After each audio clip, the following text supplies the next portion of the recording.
దర్శకధీరుడు Rajamouli super star Mahesh Babu కాంబోలో తెరకెక్కే SSRMB సినిమాపై world wide గా attention మొదలైంది. రోజు రోజుకు సినిమాపై అంచనాలు పెంచుతున్నాడు రాజమౌళి. ఈ సినిమా షూటింగ్ కూడా ఆల్రెడీ స్టార్ట్ అయిందని తెలుస్తోంది. Indian Hollywood actor Priyanka Chopra SSRMB సినిమాలో ఓ వైటల్ రోల్ ప్లే చేస్తున్నట్టు తెలుస్తోంది. ఆమె కూడా ప్రెజెంట్ అల్యూమినియం ఫ్యాక్టరీలో జరుగుతోన్న షూటింగ్ లో పాల్గొందని సమాచారం. కేవలం ప్రియాంక చోప్రాయే కాదు, చాలా మంది వెల్ నోన్ యాక్టర్స్ SSRMBలో పార్ట్ కానున్నట్టు తెలుస్తోంది. అయితే పాన్ వరల్డ్ స్థాయిలో తెరకెక్కనున్న ఈ సినిమాలో ప్రియాంక చోప్రా రెమ్యునరేషన్తో పాటు ఆఫ్రికాలో జరుగుతున్న షూటింగ్పై ఫిలిం నగర్లో ఓ రేంజ్లో చర్చ జరుగుతోంది.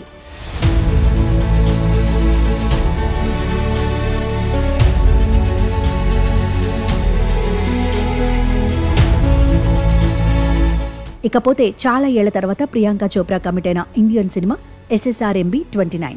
ఈ సినిమాలో రోల్ కోసం ప్రియాంక చోప్రా ఏకంగా 40 కోట్ల రెమ్యునరేషన్ తీసుకున్నట్టు తెలుస్తోంది. ఒకవేళ ఈ విషయమే కనుక నిజమైతే ఇండియాలోని హైయెస్ట్ పెయిడ్ హీరోయిన్ గా ప్రియాంక చోప్రా రికార్డ్ సృష్టించనుంది. ఇవ్వబోతున్నట్లు ఇండస్ట్రీలో చర్చించుకుంటున్నారు. RRR సినిమా తర్వాత తన నుంచి వస్తున్న సినిమా కావడంతో రాజమౌళి పక్కా ప్లాన్తో SSRMBని డిజైన్ చేస్తున్నాడు. మూవీకి సంబంధించిన మెజారిటీ స్టోరీ మొత్తం అమెజాన్ ఫారెస్ట్ బ్యాక్ డ్రాప్ లో ఉంటుందనే మాట వినిపిస్తోంది. కెన్యాలో నెక్స్ట్ షెడ్యూల్ ని జక్కన్న ప్లాన్ చేసినట్టు ఇండస్ట్రీలో గుసగుసలు వినిపిస్తున్నాయి. అయితే ఈ సినిమాలో ఓ కీలక ఎపిసోడ్ కాశీలోని మణికర్ణిక ఘాట్ బ్యాక్ డ్రాప్ లో ఉంటుందని సమాచారం.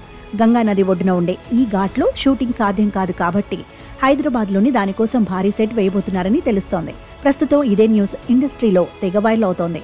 ఈ పాన్ వరల్డ్ మూవీ కోసం రాజమౌళి కాశీలో ఉండే మణికర్ణిక ఘాట్ ని హైదరాబాద్లో ప్రత్యేకంగా సెట్ రూపంలో వేయించారట. అయితే ఇక్కడ ఫ్లాష్ బ్యాక్ కు సంబంధించిన సీన్స్ ను రాజమౌళి షూట్ చేయనున్నట్టు తెలుస్తోంది. అడవి నేపథ్యానికి సంబంధించిన ఎపిసోడ్స్ కోసం SSRMB మూవీ టీం మొత్తం ఆఫ్రికా వెళ్లబోతున్నట్టుగా సమాచారం. అయితే ఎప్పుడనే విషయంపై ఎలాంటి క్లారిటీ లేదు. ఏదేమైనా ఏడాదిన్నర లోపే ఈ సినిమాను ఫినిష్ చేయాలని డైరెక్టర్ రాజమౌళి భావిస్తున్నట్టు తెలుస్తోంది.